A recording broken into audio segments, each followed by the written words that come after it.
안녕하십니까. 백만개미 한세구입니다. 벌써 이제 2021년의 마지막 날이 됐습니다. 오늘은 이제 약속해 드린 대로 내년 시장에 대한 얘기를 좀 말씀을 정리해서 좀 드리려고 합니다. 제가 이 백만개미를 시작한 게 저 혼자서 제가 40여 년 동안 증권업계에 있었던 제 나름대로의 생각을 누군가의 도움이 필요한 그런 이제 기울어진 운동장을 뛰는 그런 일반 개인 투자가들한테 좀 전해드려야 되겠다 하는 생각으로 시작했는데, 이렇게 이제 많은 당원분들이 만들어지시고 또 저한테 격려도 많이 해주시고, 그래서 대단히 고맙습니다. 그래서 힘 잘하는 데까지 해보도록 하겠습니다. 벌써 이제 해가 바뀌면 저도 한국 나이로 69, 그러니까 이제 60대의 마지막 해를 이제 보내야 되는 이제 그런 시기가 됐습니다. 근데 뭐 요새 뭐 저보다 선배님들도 하도 건강하신 분들이 많아서 여러분들이 댓글에 늘 달아주시는 대로 건강관리 잘해갖고 오랫동안 여러분들이랑 함께 하도록 하겠습니다. 내년이 범띠죠. 호랑이 해입니다. 근데 뭐 이건 이제 음력으로 따지니까 그렇지만 왜 이 말씀을 드리냐면, 오늘 이제 2022년의 투자 전략에 대한 제가 만들어내는 이 영상의 제목이 범 내려온다입니다. 범 내려온다. 여러분 아시죠? 범 내려온다 어디서 유래된 건지. 우리 마당놀이 중에서 별주부전이나 수군가, 거기서 나오는 거죠. 그래서 토끼를 잡으려고 자라가 무트로 올라오죠. 그러니까 얼마나 힘들겠습니까, 무트에서 자라가. 그래서 뭐 고개를 놓고 막 하다가 멀리 토끼가 보이는 거를 봤습니다. 그래갖고 지친 나머지 토선생 이러면서 이제 부른다는 게, 너무 지쳐서 발음이 헛나와서 호선생 이렇게 불렀다는 겁니다. 그러니까 호랑이가 자기를 부르는 줄 알고 이제 호랑이가 내려오는 그런 상황을 묘사한 거죠. 그래서 이제 범 내려온다, 범 내려온다.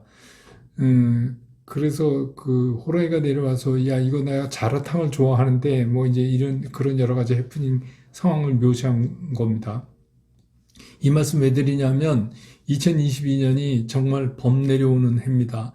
그러니까 대충 2020년 같은 경우는 뭐 호선생 부르건 토선생 부르건 대충 넘어갔습니다. 근데 작년에도 경험하셨지만 이제 내년엔 더욱더 토선생은 반드시 토선생으로 불러야지, 호선생으로 부르는 순간 우리는 호랑이를 만나게 됩니다. 정말 끔찍한 투자 결과가 나올 수도 있어요. 그래서 정신 바짝 차리고 투자해야 되는 그런 해다, 이런 생각이 들어서 제가 범 내려온다 이렇게 제목을 정해봤습니다. 구성은 뭐 전체적인 주요 증권사의 내년도 전망, 그리고 이제 소위 말하는 증권업계의 도사라고 불리는 주요 증권사 리서치 센터장님들의 의견, 그리고 이제 뭐 유망 종목 이런 거를 좀 정리해서 먼저 여러분한테 알려드리고, 그 다음에 우리가 어떤 방법으로 내년에는 주식시장에 어프로치를 해야 실수를 하지 않겠는가 하는 거에 대해서 이제 말씀을 드린 다음에, 그 다음에 이제 제가 개인적으로 생각하는, 저는 2022년에 이런 종목들을 눈여겨보는 게 좋겠습니다 라는 얘기를 하면서 전체적인 정리를 할까 합니다. 물론 뭐 제 개인적인 의견이니까 많은 참고를 하시고, 또 백만개미 채널 자체가 그렇지만 다른 채널처럼 뭐 업계에 유명한 사람을 초대 손님으로 불러다 뭐 의견을 듣고 뭐 저도 가끔 나갑니다. 그런 데가 아닙니다. 그냥 저 혼자 제 얘기를 하고 있는 거니까 여러분들이 감안해서 들어주시면 좋겠고, 내년에도 여러분 꼭 성공 투자 하셔가지고 진짜 부자가 되셨으면 좋겠습니다. 그럼 이제 제가 준비한 PPT를 근본으로 해서 준비한 그런 자료를 시청하시겠습니다. 여러분 다시 한번 고맙습니다. 새해 복 많이 받으시기 바랍니다. 네, 2022년 투자 전략 얘기해 볼까요? 제목을 제가 이제 말씀드렸던 대로 범 내려온다 이렇게 정했습니다. 무슨 얘기냐, 뭐 범띠해인데 그것도 중요하지만 주식시장에서 이제 그 범에 관한 얘기가 있죠. 군자 표변이다. 표범처럼 변해야 된다. 주식시장에서 군자가 되려면 의연하면 안 된다. 이런 얘기죠. 그러니까 뭐 주가 올랐는데 못 팔고 기다리다가 다시 떨어지면 그냥 꿈속에 갈비뜯고 마는 거죠. 이제 그런 일이 내년에는 더 많이 일어날 것 같다. 그런 거 하고 이게 분명히 해야 된다. 범 내려온다. 안 그러면 제가 앞에서 말씀드렸지만 어, 토선생하고 호선생 정확히 해야 된다. 대충 그렇게 안 된다. 그러니까 굉장히 신경 써야 되는 해가 될 것 같다. 이런 말씀을 드리면서 이제 시작해 보겠습니다. 이게 뭐냐면 우리나라 주요 증권사 10군데에서 뽑은 이제 유망 종목들이에요. 그리고 이제 증권사별로 코스피를 예상을 했는데 보면은 평균 3,400에서 2,800 요 사이를 오간다. 이렇게 보고 있어요. 근데 이제 특이한 게 뭐냐면 이 3,600까지 간다고 한 데가 KB 증권이에요. 그래서 KB를 한번 보면 뭘 얘기하고 있냐면 삼성전자, 삼성바이오로직스, 기아, SK이노베이션, 하이브, GS건설, 스튜디오 드래곤 이런 것들을 얘기하고 있어요. 그래서 여기는 뭐 하단이 지금 수준이니까 지금보다 별로 빠지지는 않는다 이렇게 보는 것 같아요. 가장 이제 공격적으로 보는 회사가 KB증권이고 반면에 이제 그 여기 이베스트하고 이 DB증권 같은 경우는 굉장히 보수적으로 봐요. 그래서 보수적으로 보는 DB증권은 뭘 얘기하고 있는가? 상반기에는 이마트, 신세계, 현대미포조선, 현대중공업, 이거 조선이죠. KTNG, 하반기에는 롯데케미칼, 화학. 이렇게만 보고 있어요. 이거 굉장히 보수적으로 보는 거죠. 그러니까 중요한 게 뭐죠? 반도체가 없어요. 그것만 봐도 왜냐하면 반도체 움직이면 우리 지수가 많이 움직이죠. 반면에 이제 여기 이베스트도 상당히 보수적으로 보는데 이베스트 한번 볼까요? 분기 이익 성장 확인되는 종목. 이건 뭐 얘기 하나만 하죠. 분기 이익 성장이 확인이 안 되는데 올라갈 리가 없죠. 그 다음에 뭐 배당 성장 상위 종목 뭐 이렇게 됐습니다. 굉장히 보수적으로 봐요. 3150이 맥시다. 올라가 봤자. 그리고 밑으로는 2740. 여기는 뭐 2650. 뭐 이렇게 보고 있습니다. 그 두 번째로 또 괜찮게 좀 괜찮다고 보는 신한 같은 경우를 보면 두 번째로 괜찮다고 보는 신한 같은 경우를 보면 삼성전자, SK하이닉스, 바이오로직스, 현대차, 크래프톤, SK이노베이션, 하나금융지주, 금융이 하나 이제 들어가 있어요. 아마 금리 인상 기대 심리 뭐 실제로 금리 인상이 되면 그런 거에 이제 염두를 둔 것 같습니다. 그리고 나머지들은 뭐 거의 비슷해요. 2,800에서 3,400을 오갈 것이다. 그렇습니다. 그 이제 이렇게 전부 다들 얘기하고 있어요. 그러니까 이거는 뭐냐면 여러분들한테 이제 그 내년 시장 얘기하기 전에 기본적으로 주요 증권사들은 시장을 뭘 어떻게 보고 있느냐. 근데 이제 증권사들의 전망이 맨날 틀린다 이러면서 이제 얘기하시는 분인데 맞아요. 틀릴 수 있죠. 그리고 저도 이제 40여 년 동안 있었지만 맞은 적이 거의 없어요. 근데 우리가 이거를 무슨 뭐 부적처럼 이게 뭐가 뭐 신통하게 효용이 있어서 꼭 맞고 이러는 게 중요한 게 아니에요. 그러니까 우리는 여기서 뭘 얻어야 되는가? 여기서 얻는 거는 이것대로 시장이 간다고 믿는 게 아니라 주식 투자라는 게 어떤 거예요? 이 불확실한 미래에 대한 최대한의 예측 추구 활동 아닙니까? 그러니까 최대한의 예측 추구를 하는 거니까 이 각 증권사도 진짜 머리 터져라고 고민해서 이 자료를 만들었을 텐데 그리고 또 우리가 많이 하는 게 이제 미인 투표론 얘기를 하잖아요. 그러니까 내가 좋아하는 미인이 최고의 미인이 아니다. 그 뷰티 컨테스트에서는 심사위원들의 고르게 점수를 많이 받은 사람이 최고의 미인이 된다. 이제 그런 입장에서 본다면 뭐죠? 다 증권사들이 뭘 보고 있는가를 우리가 한번 볼 수가 있죠. 그래서 어떻게 보면 이런 전망은 틀리기 위해서 존재한다. 그 말이 어쩌면 맞을 수도 있어요. 그리고 또 이게 1년 지나다 보면 변수가 워낙 많기 때문에 변수가 많기 때문에 뭐 이거를 뭐 맞네 틀리네 갖고 사실 뭐 이게 시비거리는 안 되는 거죠. 우리는 여기서 이제 뭘 알아야 되느냐 하면 몇 가지를 우리가 이제 여기서 뽑아내서 이렇구나 해서 그거에 대한 준비를 하는 게 더 중요하다. 전 이렇게 봅니다. 자, 그 다음 볼까요? 여기 제가 이제 제목을 도사들의 전망 그랬는데, 이분들 그 증권사 리서치 센터 장님들이니까 잘 보죠. 시장. 시장 꽤나 잘 본다는 분들이고, 저도 다 아는 분들이고, 그런데, 코스피 밴드는 다 앞에서 얘기했으니까.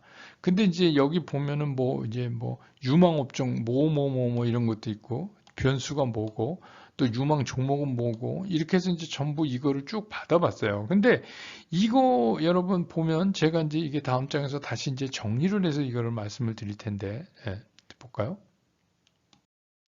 유망 업종이 이렇게 돼 있어요. 반도체가 1위, 2차 전지 1위. 다 4번씩 겹쳐요. 그 다음에 이제 자동차가 셋, 바이오가 둘, 플랫폼. 이건 네이버 카카오죠. 이게 둘.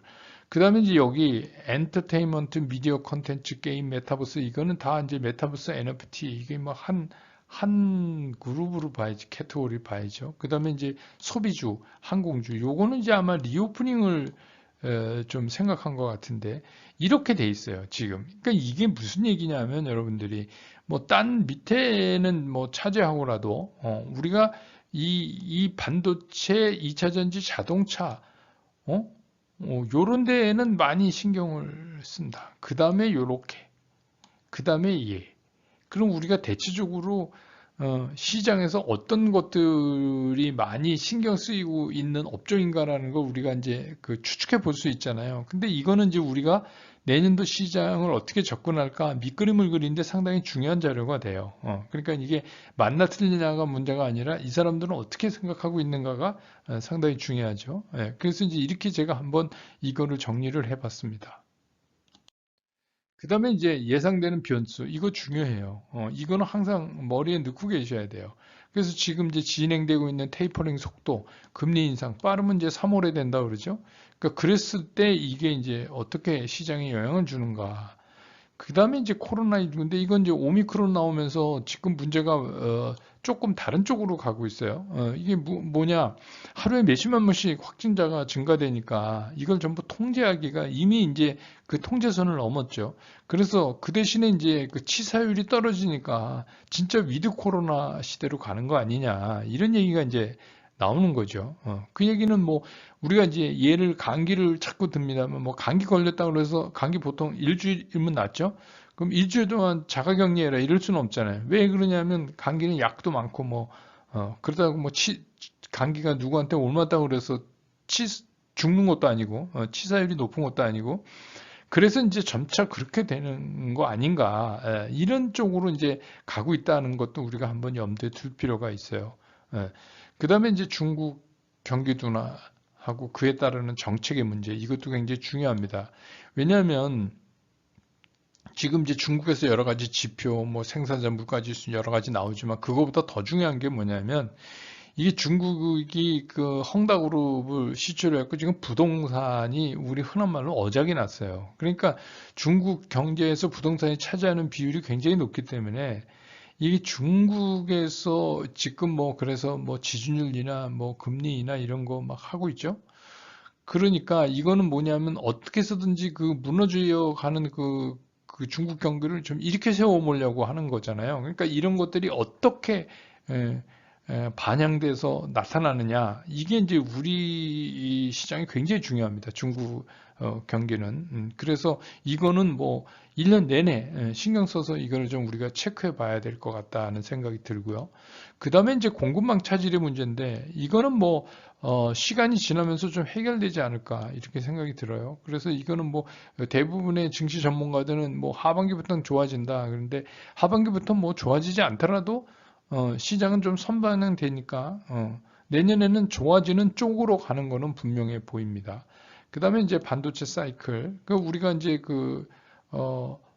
어제도 경험했지만 삼성전자 시안 공장, 시안 공장이 이제 부분 생산에 들어가니까 그 낸드 쪽에 그 반사이익을 보잖아요. 예를 들면 우리나라 같은 경우는 SK 하이닉스고 또 미국의 뭐 마이크론 테크놀로지 뭐 이런 데가 이제 반사 이익을 보는 거죠. 근데 이게 이제 예전에 왜 도시바 불났을 때처럼 그러니까 전체적인 공급망의 변화를 가져와서 오히려 그 반도체 가격의 안정화를 가져온다. 이제 이런 거죠. 그런 얘기를 지금 이제 하고 있습니다. 그다음에 이제 인플레이션 문제. 이거는 뭐 우리가 이제 인플레이션하고 이제 같이 봐야 되는 게 뭐냐면 경제 성장과 인플레이션이 어떤 관계로 움직여서 이게 이제 연착륙이 가능하냐 안 하냐 이제 그거의 문제가 또 되겠죠. 그리고 뭐 이제 우리는 이제 특수하게 대선이 있으니까 대선 관련된 그래서 뭐 또 이번 대선은 좀 특별해서 말이죠. 이번 대선은 뭐 정책보다는 뭐 서로 그냥 잘못한 것만 얘기하는 것 같아갖고 그냥 제 개인적인 생각은 뭐 초등학교 반장 선거만도 못한 선거를 지금 하고 있어요. 예. 좀 정책을 얘기를 좀 해줬으면 좋겠는데 정책이 별로 안 나옵니다. 답답합니다. 예. 그래서 이제 앞에서 그 증권사에서 예상으로 하는 유망 종목을 뽑은 거를 제가 이제 다시 재정리를 해보니까 자 이거 보세요. 삼성전자가 세 군데, 하이닉스 세 군데, 현대차 세 군데 이렇게 돼 있고 하이브 두 군데, 스튜디오 드래곤 두 군데, 그 다음에 이제 이건 다 하나씩입니다. CJ ENM, 크래프톤. 근데 요거는 뭐 이렇게 같은 범주로 볼 수 있죠. 하나는 뭐 이제 뭐 하여튼 컨텐츠와 뭐 게임 뭐 이렇게. 예. 그 다음에 이제 첨보, 에코프로비엠, 그 다음에 SK 이노베이션. 요것도 이제 2차 전지 관련해서 이렇게 되고. 그다음에 뭐 네이버, 삼성 바이오, 바이오.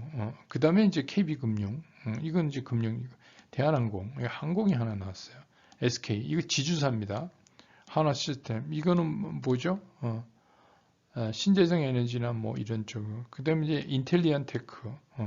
요건 저도 좀 눈여겨보고 있는 회사인데, 여러분 아시죠? 이게 뭐 이제 위성의 저 궤도 위성의 안테나를 만드는 회사입니다. 예, 이것도 좀 주의 깊게 우리가 좀 볼 필요는 있다. 이런 생각이 드는데, 그러니까 전반적으로 증권사에서 이렇게 유망 종목을 예측한다 이러면 여러분 감이 생기시죠? 이거는 이제 많은 사람들이 사는 종목으로 이제 될 겁니다. 예.